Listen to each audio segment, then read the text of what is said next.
Chères Françaises, chers Français, électeurs de la 11e circonscription des Français de l'étranger. À l'occasion de ces élections législatives, nos concitoyens ont un choix à faire, un choix de société.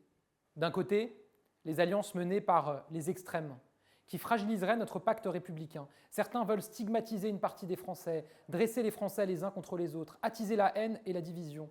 D'autres, au contraire, promeuvent le communautarisme, renient la laïcité à la française, ce qui fait que nous pouvons vivre ensemble.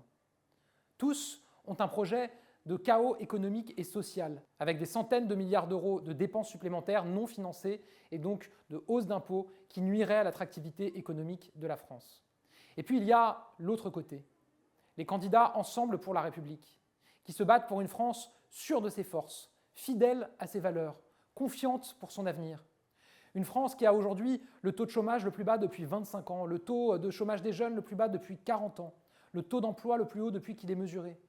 Une France qui se bat pour notre devise républicaine, la liberté, l'égalité, la fraternité, la laïcité.